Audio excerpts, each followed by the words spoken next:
Olá, hoje eu vou falar do Isis. O Isis é um software da família do Proteus. Ele é um software muito prático e um software muito útil, porque ele permite que você simule um circuito eletrônico sem utilizar o protoboard, por exemplo. Tudo de maneira virtual. Eu vou estar explicando aqui de uma forma rápida os principais menus que ele possui. E vamos estar montando aqui um circuito simples oscilador. Nós vamos colocar um LED aqui para ficar oscilando, para ficar piscando, por exemplo. Então eu vou mostrar aqui quais são os principais menus que pertencem aqui ao Isis. Nós temos aqui, por exemplo, o menu de seleção. O menu de seleção ele permite que você selecione qualquer componente que esteja dentro dessa área de trabalho aqui do Isis. Nós temos o menu de acesso à biblioteca de componentes. Através desse menu, clicando aqui no botão P, ele abre a janela onde você pode buscar por um componente. Nós vamos utilizar aqui, por exemplo, o CI 555. Então, eu digito 555, ele lista todos os componentes que possuem 555 no nome. Como apareceram vários, para ficar mais fácil de eu encontrar o componente que eu quero, eu venho aqui e filtro por categoria. No caso, o 555 é um CI analógico, então ele está nessa categoria aqui. Apareceram três opções. Na verdade, são equivalentes. Né? O NE555 é o mesmo componente que o 555. Então eu escolho ele, dou OK. E ele aparece aqui do lado para mim utilizar. Que são os componentes que eu estou trabalhando nesse circuito. Então eu escolho ele. Clico aqui na minha área de trabalho e coloco ele da maneira que eu quiser. Então, por exemplo, eu vou colocar ele aqui. Só que eu vou girar ele para ficar mais fácil de eu colocar os outros componentes depois. Então, com ele selecionado, eu venho aqui, seleciono ele e clico no botão mais. Aí eu posso rotacioná-lo para deixá-lo da forma vertical. Eu vou utilizar também aqui alguns resistores. Então eu faço a mesma coisa, venho aqui na biblioteca de componentes, venho aqui no P, aparece a janela para mim buscar o componente que eu quero utilizar. E eu vou digitar aqui, por exemplo, um resistor de 10K, que são 10 kΩ. Eu venho aqui na categoria resistores, só que mesmo assim apareceram muitos. Então como que eu faço? Eu filtro por uma subcategoria. Eu vou filtrar pela subcategoria 0.6 watts. Então eu escolho aqui o resistor de 10K 0.6 watts. OK. Ele aparece aqui para mim, nos componentes que eu estou utilizando. E eu posso vir aqui e colocá-lo da forma que eu quiser. Na forma vertical, apertando mais, ou na forma horizontal. Vou colocar na forma vertical aqui no caso. Bom, esse resistor vai ficar entre os pinos 8 e 7. Então eu tenho aqui o pino 7 e o pino 8 aqui embaixo. Então vou colocá-lo aqui. E fazer a ligação das trilhas do componente no resistor. Como eu faço isso? Eu venho aqui na ponta dessa trilha, vai aparecer um quadradinho vermelho. Eu clico nesse quadradinho uma vez só e arrasto até o quadradinho aqui do resistor. Clico em cima dele e fiz a ligação. Do mesmo jeito eu vou ligar esse aqui no pino 8. Como que eu faço para poder deixar o design mais bonito? Eu vejo por onde eu vou passar essa trilha e dou um clique. Aí ele dá uma travadinha ali, ó. Aí eu posso vir aqui, do outro clique e coloco aqui.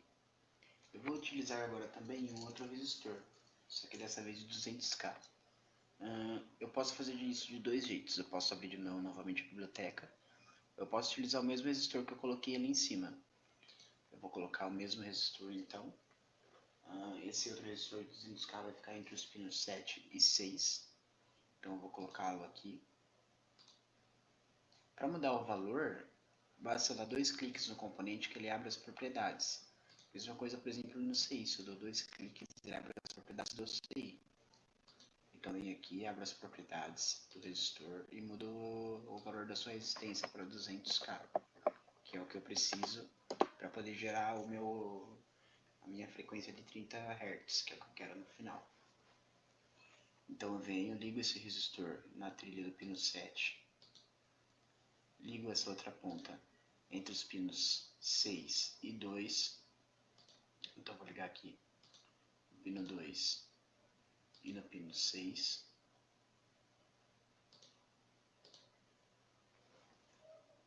E vou precisar colocar agora alguns capacitores. Para colocar os capacitores eu vou fazer o mesmo procedimento. Eu vou abrir aqui a minha biblioteca de componentes. Eu vou selecionar o capacitor de Siemens Farley. Eu vou selecionar aqui a categoria correta e a subcategoria correta. No caso, capacitor de disco. Vou selecionar o capacitor da OK. Então eu vou colocar um entre os pinos 6 e GD e outro entre os pinos 5 e GND.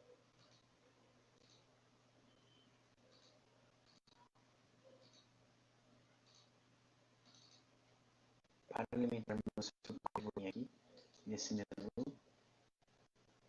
Eu vim aqui ao menu de terminais. Nesse menu tem o Power, que é o meu VCC, e Ground, que é o meu GND. Eu vou vir aqui com o Ground e colocá-lo entre os pinos 1, que é o pino GND do meu SEI, e também aqui nos capacitores. Como esse capacitor está longe do ponto, eu vou colocar um outro GND só para ele aqui. Só que é o mesmo ponto, está referenciado com o GND de cima.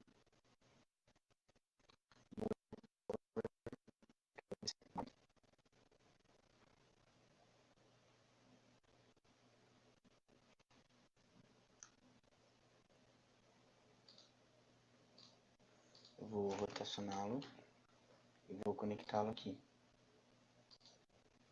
Uma coisa importante também é você alterar o valor dele. Se você não alterar, ele fica com o valor padrão, que é de 5 volts. Então, se você quiser ver propriedades dele, você pode colocar aqui o valor que ele deve ter e a polaridade.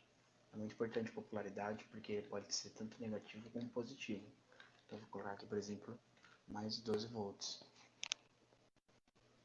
Agora que o SEI já está alimentado, vou ligar o LED na saída do componente. Como aqui está um espaço muito apertado e pode atrapalhar no design do nosso circuito, eu vou utilizar esse terminal de saída.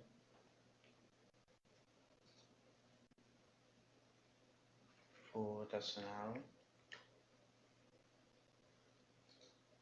e ligá-lo ao pin 3. E vou dar um nome para esse terminal. Por exemplo, eu vou chamá-lo de A. Aqui desse lado eu vou colocar um terminal de entrada.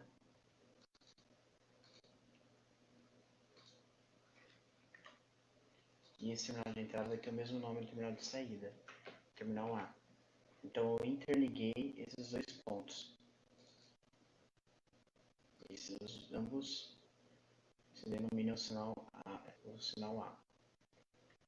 Eu vou colocar agora o LED.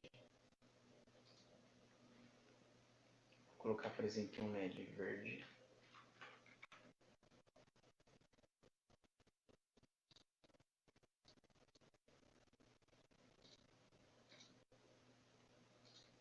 É muito importante também você prestar atenção na polarização do LED. O LED é um diodo emissor de luz, então ele tem o símbolo do diodo aqui. E essa barrinha é o catodo, que é o negativo. Então essa barrinha vai no zero da fonte, vai no GND da fonte. Como o LED é um diodo, ele não possui limitação de corrente. Então se você ligar ele diretamente agora no 0 volts no GND, vai ser praticamente um curto-circuito aqui nessa trilha. Então esse resistor vai limitar a sua corrente, que é o resistor de LED aqui, ó. Então eu vou colocar aqui resistor aproximadamente 470R. Vou ligar esse resistor nesse ponto e desse ponto eu vou ligar no GND. Vou clicar mais somente. Então, primeiro GND. Bom, e agora que já terminamos de montar o circuito, nós podemos dar início à simulação. Então nós vamos vir aqui nesse menu e clicar no Play. Ele vai começar a simular. E o LED vai piscar com a frequência que a gente colocou aqui no 555, que é aproximadamente 30 Hz. O Proteus também possui alguns instrumentos de medição, como osciloscópios, que são encontrados nesse menu, como multímetros.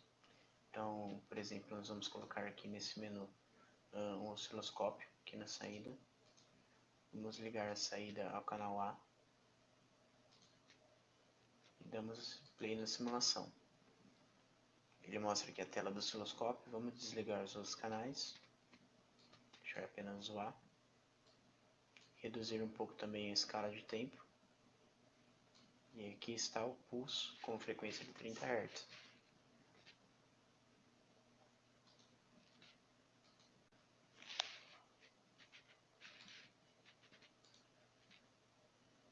Bom, e era mais isso. Os outros botões aqui também não são muito difíceis e nem muito aplicáveis. Por exemplo, você tem um botão aqui para fazer essas ligações entre três fios. Você tem um botão para nomear uma trilha. Você tem um botão para escrever sobre trilha. Você tem a opção de colocar várias trilhas em apenas uma, tipo uma compactação de trilhas. Tem a opção de dar nome para os terminais dos componentes. E você tem a opção de gerar alguns gráficos. E a opção também de personalizar aqui o seu desenho, colocando, por exemplo, caixa de textos e outros itens. E é isso, espero que tenha gostado. Na próxima aula eu vou falar um pouco mais das próximas opções que existem aqui no Proteus para ensinar. E vou falar um pouquinho do Ares também. E depois eu vou adentrar mais profundo no assunto do Ares. Muito obrigado.